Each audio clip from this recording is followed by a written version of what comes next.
שיוויתי השם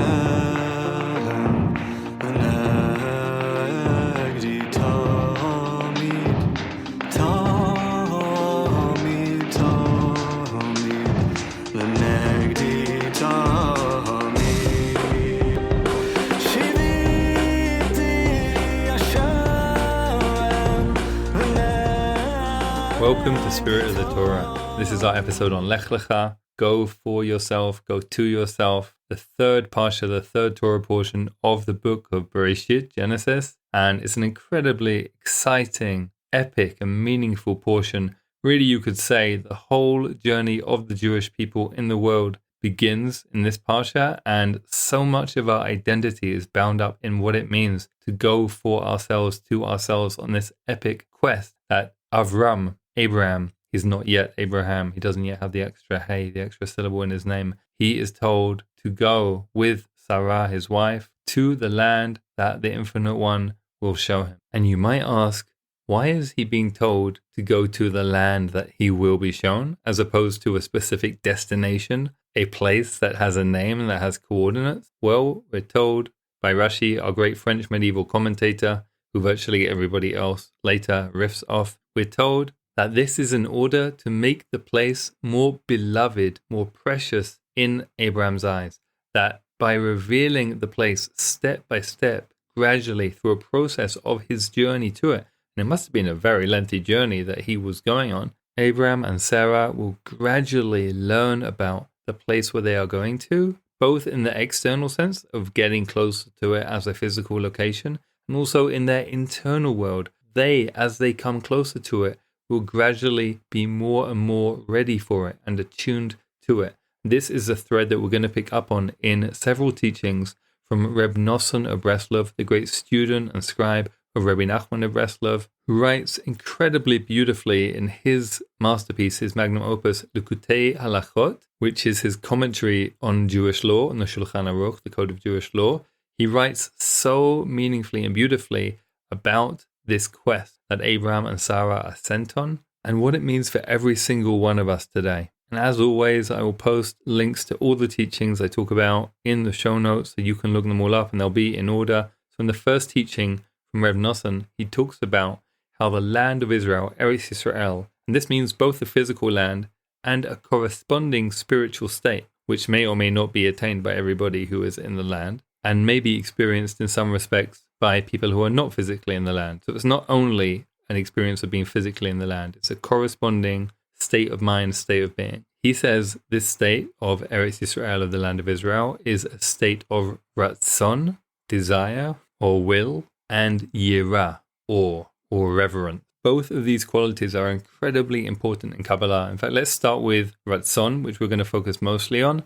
Ratzon is another name for keter, crown, which is the first quality in the Kabbalistic tree of life, the first sifirah to emanate from the Ein Sof. In fact, you can say that desire, will, ratzon, is the closest quality to the Creator. So the will has tremendous power. In fact, the great Kabbalist known as the Chida said, nothing can stand before the will, meaning if the will is aligned with reality, if it is healthy, then all the other stages of life that the tree of life represents, all the other qualities that our will, our consciousness has to go through before it gets to the final manifestation, the final result of what we actually say or do, he says they will all work out great if the will, if the ratzon is as it should be in the first place. So one of our tasks as beings who are trying to be conscious is to try and align our will with reality, with the ultimate reality, with the Ein Sof, the Creator. And also we need to learn how to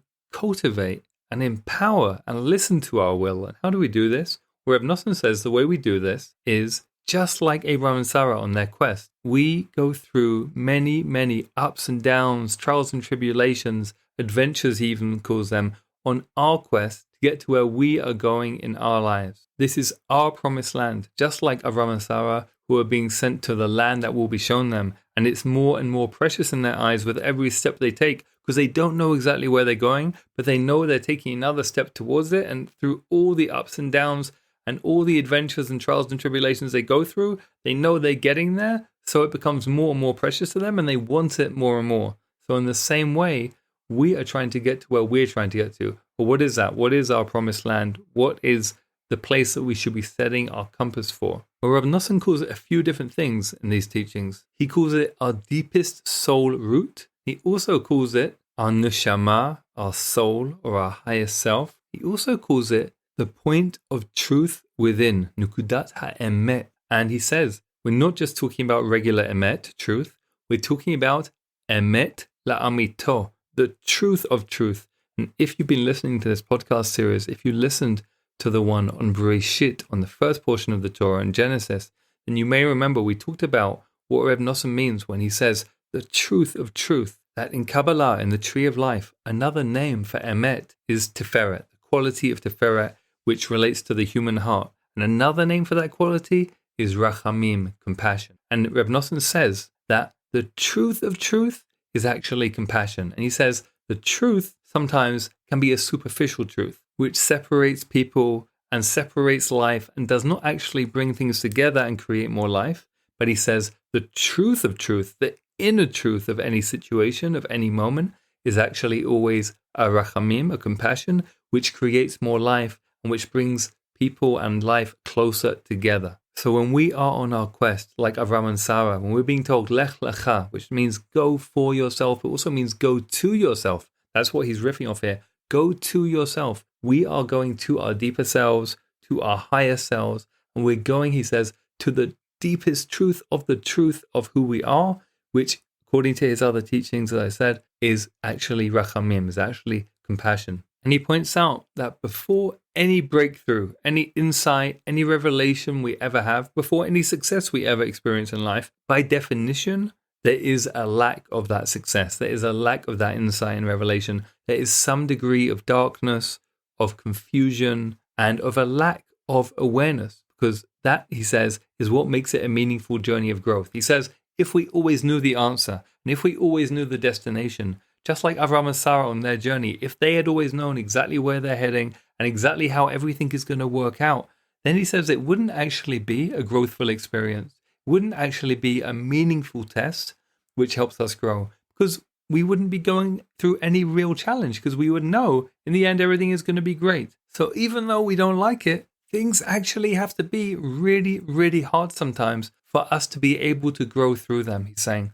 And we are all on that journey of Avram and Sarah. We're all trying to go to our deeper selves, our truest selves, our highest selves. And he gives us a wonderful practice instruction for how to actually do this in very, very practical terms. So here is this is the practice for this week's Torah portion, for this week's episode. Very, very simple.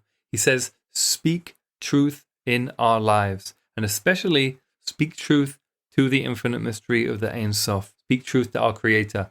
And as a student of Rabbi Nachman, he was a big advocate for the technique you may have heard of called hitbodedut. Hitbodedut literally means to seclude oneself.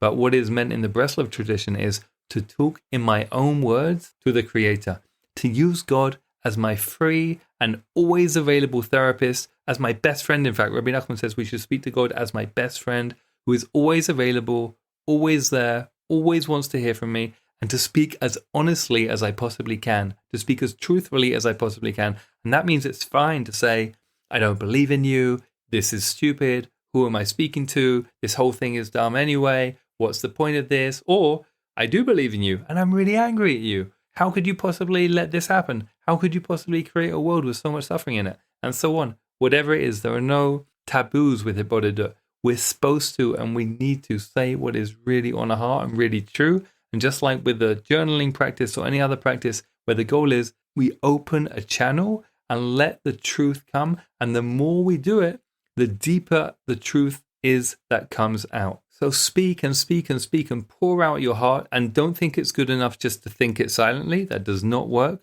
You need to actually, for this practice, verbalize it. And if you're in a busy urban environment, you can grab a phone and pretend you're speaking to someone on your phone and walk up and down the street. No one will care. No one will think you're speaking to God. Everyone will just assume you're speaking on the phone for real.